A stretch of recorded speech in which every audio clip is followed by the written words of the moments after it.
13 নম্বর প্রশ্ন বলছে যে আমার প্রশ্ন হলো, এমামতি করার যোগ্যতা কার আগে, মানে এমামতি কার করা উচিত, এমামতি করার যোগ্যতা কার আগে? রাসূলুল্লাহ সাল্লাল্লাহু আলাইহি ওয়াসাল্লাম হাদিস রয়েছে, ইয়াউমুল কওম আকরাহুম লিকিতাবিল্লাহ, মুসলিম জাতির এমামত করবে যেই ব্যক্তি কিতাবুল আল্লাহর কিতাব বেশি পড়তে পারে, অর্থাৎ কোরআনে কারীম যার বেশি মুখস্থ আছে, কোরআনে কারীম বেশি সংরক্ষণ করে রেখেছে, মুখস্থ রেখেছে, তার সাথে সাথে শুদ্ধও পড়ে, মানে হেফজও বেশি আছে আর শুদ্ধও পড়ে, আর তার সাথে সাথে সালাতের কমপক্ষে মাসাইলগুলি সম্পর্কে সে জ্ঞানী, সালাতের মাসাইল সম্পর্কে সে একজন আলেম, যথেষ্ট বুঝে।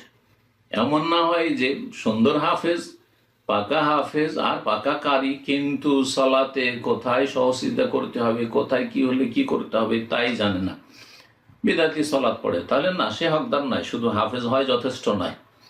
এই জন্য আবু বকর সিদ্দিক রাদিয়াল্লাহু তাআলা আনহু রাসূলুল্লাহ সাল্লাল্লাহু আলাইহি ওয়াসাল্লামের পরে রাসূলুল্লাহ সাল্লাল্লাহু আলাইহি ওয়াসাল্লাম অসুস্থ থাকা অবস্থায় যে স্থলাভিষিক্ত হয়ে ইমামত করেছেন, তিনি কোরআনে কারীমের বেশি হাফেজ ছিলেন, কোরআনে কারীমের আলেমও ছিলেন এবং শুদ্ধও পড়তেন, মাতৃভাষা আরবি, সুতরাং তাকে প্রাধান্য দেওয়া হয়েছে। পক্ষান্তরে উবাই ইবনে কাব রাদিয়াল্লাহু তাআলা আনহু, যদিও তিনি কিরাতে অথবা কোরআন মুখস্থতে হয়তো এগিয়ে ছিলেন, কিন্তু অন্য দিক থেকে আবু বকর সিদ্দিক রাদিয়াল্লাহু তাআলা আনহু তো এগিয়ে ছিলেন না, যার ফলে উবাই ইবনে কাবকে বলা হয়নি যে উবাই ইবনে কাব সালাত পড়ে, বড় মৌরু আবু বকরিন ফালিউসাল্লি বিন নাস।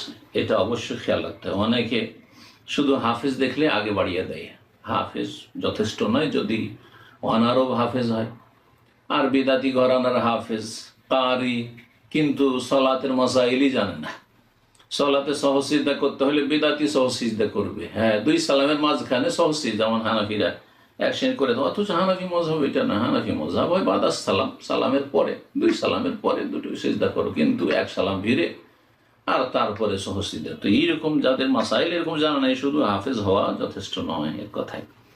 তাতে যদি সমান হয়ে যায়, দুজনে হাফেজ, দুজনে কারি, দুজনে সালাতের মাসাইল একই রকম জানে, ফাআলামু বিসুন্নাহ, রাসূল বলেছেন যে সুন্নাত সম্পর্কে, হাদিস সম্পর্কে যার বেশি জ্ঞান রয়েছে, যে বেশি বড় আলেম হাফেজ হওয়ার সাথে সাথে,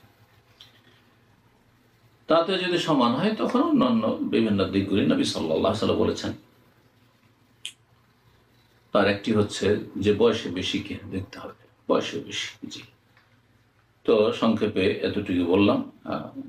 ওইভাবে এমামতির হকদার মনে করতে হবে এবং এমামতির যে যোগ্য তাকে বাড়াইতে হবে। অনেক সময় দেখা যায় আজকাল ফিতনার যুগে একজন হাফেজ কারি, কিন্তু ফজরের নামাজ ঠিক করে পড়ে না, ফজরের নামাজে গায়েব, অনেকে মাসালা জিজ্ঞেস করেছেন। আর আরেকজন হয়তো হাফিজ কারি নয়, কিন্তু ফজর সহ সুন্দর 5 ওয়াক্ত সালাত হেফাজতের সাথে পড়ে, তাহলে সেই হাফেজ কারি অযোগ্য। যেই ব্যক্তি ফজরের সালাত মিস করে আসে না, সেই ব্যক্তি এমামতির অধিকার রাখে না। কারণ একটা ওয়াক্ত সালাত ত্যাগ করা হচ্ছে কুফর। জি, যেই ব্যক্তি প্রতিদিন বা অধিকাংশ দিনে ফজরের সময় কুফর করে, সালাত ছেড়ে দেওয়ার মাধ্যমে, সূর্য উঠিয়ে দেওয়ার মাধ্যমে, সে কখনো এমামতির যোগ্য নয়।